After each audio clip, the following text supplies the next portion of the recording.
Hello and welcome to Forever Rugby on Forever Sports. And Benetton have just absolutely dismantled the Bulls to take the Rainbow Cup trophy, 35 points to 8 in Treviso in Italy. An absolutely astonishing performance from the men in Italy, and they completely outclassed what has been South Africa's best side for the last 9 and even more months. And it was an absolute masterclass from Italy. And for the Bulls, it looked like a side that just didn't know what to do.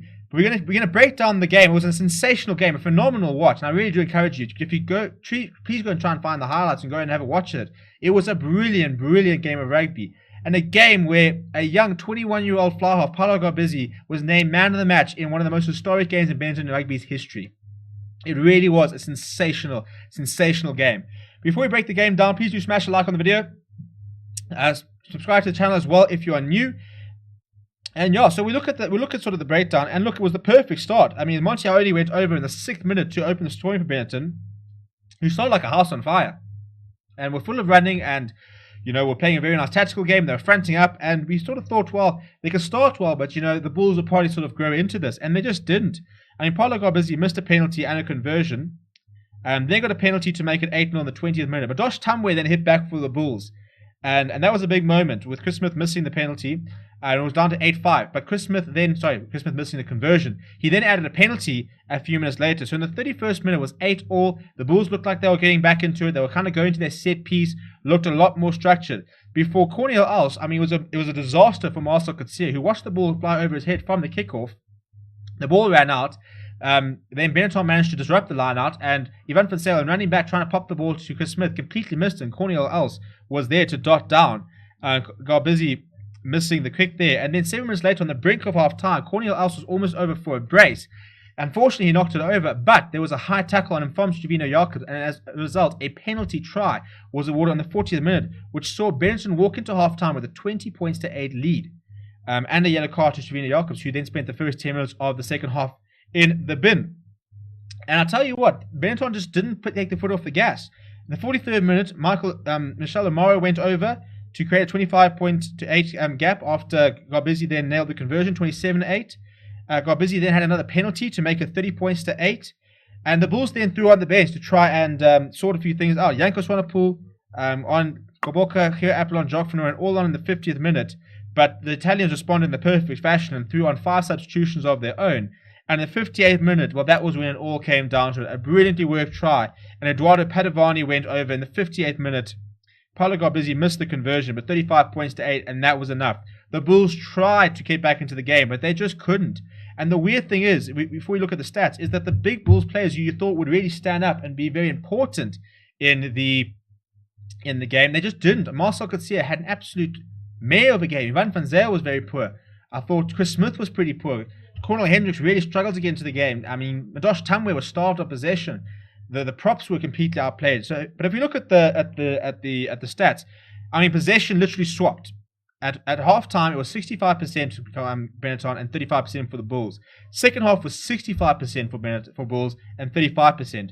Overall territory, I mean, second half much the same. It completely switched again. So the Bulls had all of the ball in the second half, but they couldn't do anything with it. They attacked, but that Italian defense just would not go away. 5 tries to 1. 355 meters run by Benetton, 402 meters run by the Bulls.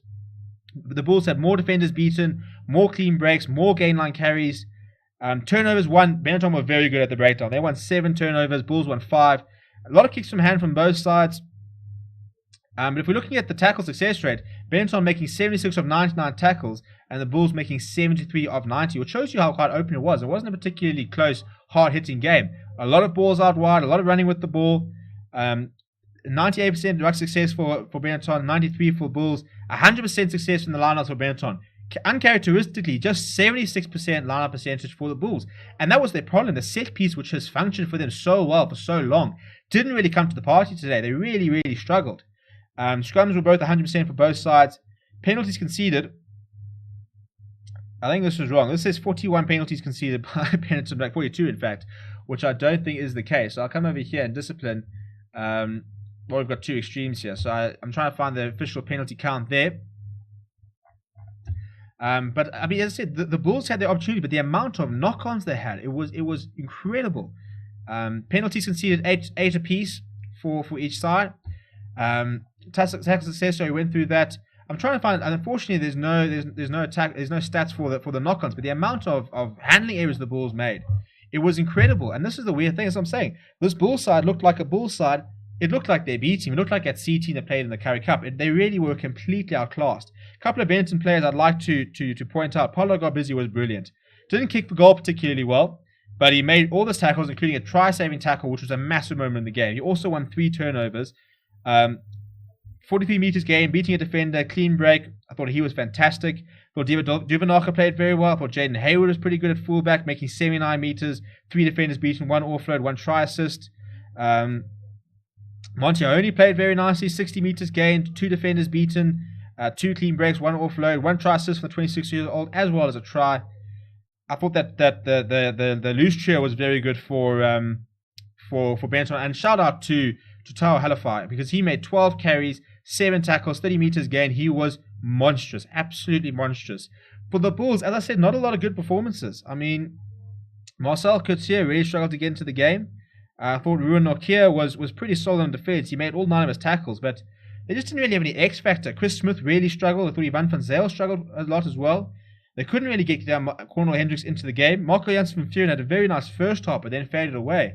It was just a brilliant performance from Benetton, and hats off to them, because I don't think enough people gave them credit and thought that they would be competitive, let alone go and absolutely decimate the Bulls. And a stunning performance from them. Big congratulations to them. For the Bulls, back to the drawing board, and a massive wake-up call for South African rugby, because our best just went over and got absolutely decimated by Italy's best. So we've got a lot of work to do before the United Rugby Championship down in September, October. Please do smash like on the video, subscribe to the channel, let me know what you thought of the game in the comments below. Thank you very much for watching. My name is Steven, and I'll chat to you soon.